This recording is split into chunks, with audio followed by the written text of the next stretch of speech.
Você está assistindo o Mesa de Bar, programa que traz o blumenauense para contar a respeito de sua vida e sua atividade. O blumenauense de hoje nasceu em Rodeio, mas veio pequenininho para cá e nunca mais saiu daqui. Me diz uma coisa, o James, por que você pegou esse nome James? Teu pai era fã do presidente dos Estados Unidos, não? Não, essa história aí, a minha mãe me disse que na época ela lia muitas revistas de cinema, coisa parecida, e ela pegou esse nome de lá. Era um nome praticamente não existia durante até os meus 25, 30 anos. Era um nome estranho, difícil de pronunciar. Tinha o James Cagney, que era um... Tinha, né? James Stewart. James Stewart. Até que, para infelicidade minha, surgiu o James Bond. Aí virou Zé, né? Porque todo mundo começou a colocar o nome. Até lá, as pessoas assim, os alemães me chamavam de Jaime. A maioria me chama de James, que é como eu sou chamado até em casa, na família, James. James fica um pouco sofisticado, assim. James. Então, mas é o certo. É o correto.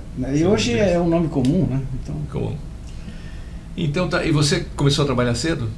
Sim, eu comecei a trabalhar. Meu pai era muito amigo do Germano, que era do Banco da Lavoura, o Germano Birger. Era amigo dele, não sei se morreu cedo também, Germano, legal. E aí meu pai pediu e ele me encaixou lá no banco, isso em 3 de julho de 67. Eu tinha então 21 anos, 20 anos. Eu estava na faculdade, eu fazia faculdade de Direito, porque era a única que tinha na época, alguma coisa, acho que tinha talvez administração, mas era uma coisa, não tinha medicina. Mas embora a minha paixão era medicina, eu entendi num determinado momento que eu não ia poder estudar medicina, infelizmente, porque eu tenho um pouco de déficit de concentração. Eu não consigo me concentrar numa coisa, num livro especialmente, mesmo que o assunto me interesse profundamente. Eu me distraio. Dois pensamentos ao mesmo tempo. É hiperatividade, assim, eu estou conversando contigo, aí o sabiá canta lá, eu saio, vou para lá e depois eu tenho que voltar. Então eu tenho muita dificuldade, infelizmente, numa coisa que eu adoraria, é a leitura, porque se há uma coisa importante, é a leitura, né?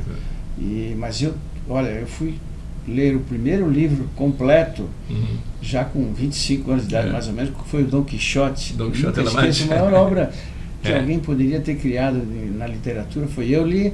Meu pai me deu o livro na literatura clássica portuguesa.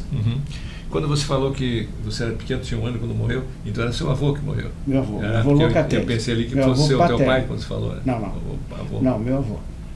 Ele foi, o meu avô emprestou para a família Bertoli, lá de... O Bertoli chama, depois de Rio do Sul. Não, depois de Rio do Sul. Depois do Redondo, né? Depois ainda, um pouco além. Ali a família Bertoli era como meu avô aqui, eles tinham um império lá, várias coisas, era a base de tudo, e ele precisava de um contador por um tempo. E aí meu avô emprestou, e lá meu avô gostava muito de uma bebida alcoólica, né? Cachaçinha? Acho que vinho, talvez, né? Não sei qual era a bebida. E ele, quando ia para um bar e começava a beber, não parava mais, ficava. E aí, uma noite deu uma trovoada violenta, dessas que o Coutinho anuncia toda hora aí, e ele tinha um tropeiro, vieram se abrigar no bar, e ele ficou com muita pena do tropeiro, e o tropeiro tinha um poncho, e aí o meu avô e ele foram, meu avô disse, você vai dormir na minha casa.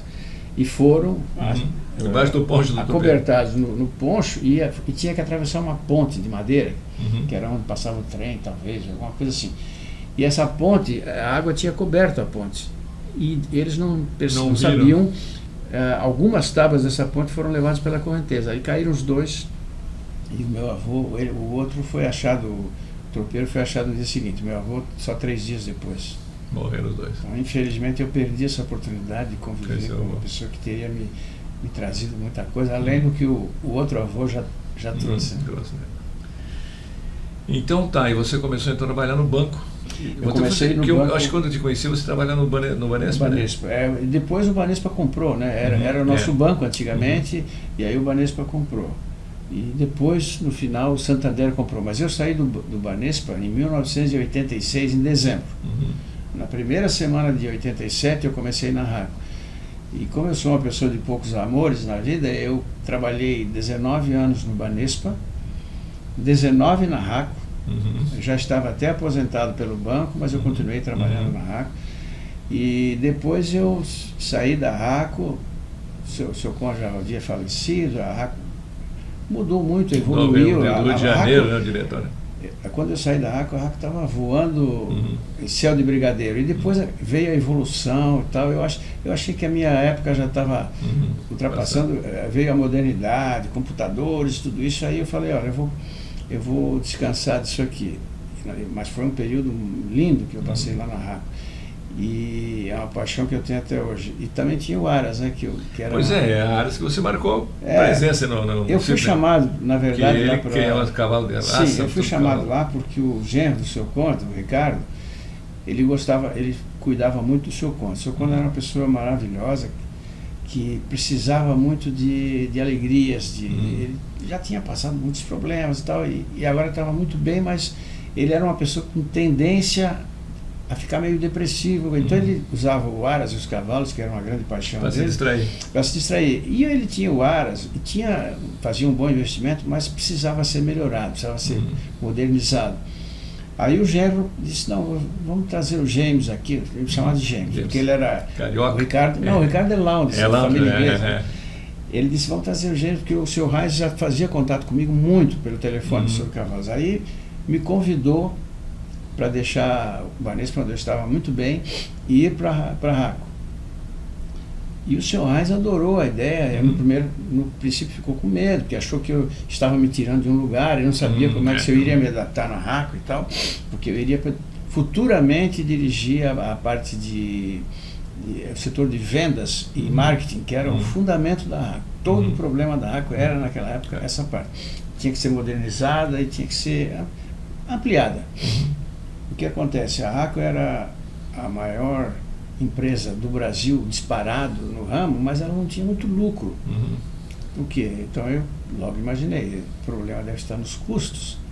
Uma empresa que não tinha concorrência praticamente e devia estar com o cofre cheio de dinheiro, e tinha um problema nos custos. E aí para você fazer um cálculo de quanto custa uma etiquetinha dessa, que era um valor muito pequeno, você levava 10 minutos e tinha que ter muita habilidade. Aí uma das minhas secretárias, nossas secretárias, foi para a Itália, e eu pedi que ela desse uma olhada lá como é que era o sistema de cálculo. E ela trouxe uma tabela. Os italianos são muito simples.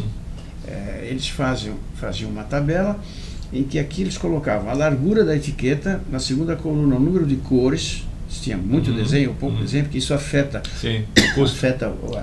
a produção. A velocidade, ela quando faz figura, ela para o tear. Ele não vai à frente. Quando ele volta a fazer o fundo, aí ele volta a correr.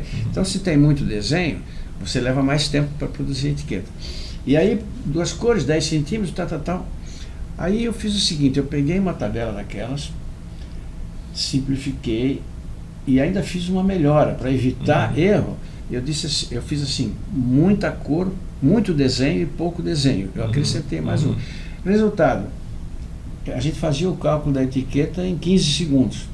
E sem erro, porque a gente criou muita prática, e no fim, quando eu olhava para a etiqueta, eu já conseguia mais ou menos te dar um preço com exatidão. E aí, eu tinha que fazer um aumento, naquela época os aumentos eram trimestrais, mas já tinha uma certa inflação, mas estava o preço congelado, não pagava, praticamente era o custo da empresa, não tinha lucro, e tinha que modernizar, comprar teares que eram caríssimos, que vinham da Suíça, porque os primeiros foram trazidos da Alemanha, depois os engenheiros aqui da RACO, os alemães são extraordinários nisso, né? Eles fizeram os teares aqui copiando dos alemães, melhores que os que vinham da Alemanha, porque eram com uma madeira específica para a nossa umidade, e coisa de gênio, né? Mas chegou uma hora em que entrou a parte eletrônica, em que os teares não eram mais com os cartões de cima no sistema, era com disquete.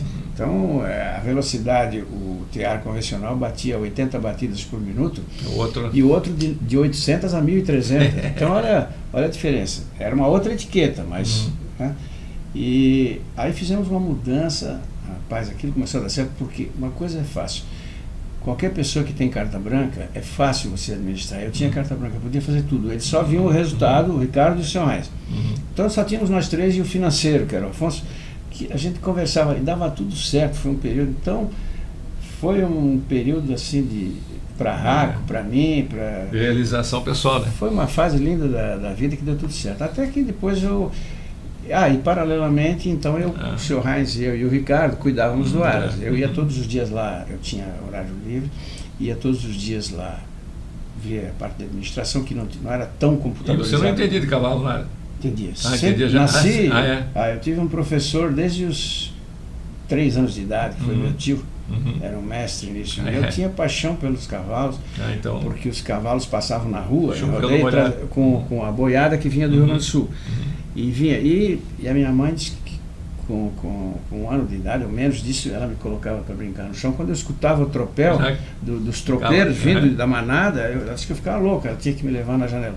E aí foi indo o meu tio, meu bisavô paterno, que era Beninca, era um dos maiores donos de cavalo, de corrida e de charrete em rodeio. Ele tinha uma carroça com 4 cavalos, que ia até viajava longe e tal. Então aquilo não tinha como escapar, né? Já estava no teu sangue. Então vou fazer uma pausa para rodarmos comerciais e já a gente volta com o quarto do bloco. Eu quero que você fale um pouco também sobre o seu casamento, né? Você casou com filho de alemão? Não, na verdade, ela a minha mulher é família italiana por parte de mãe, Basanella, e o pai, Oliveira, ele era português.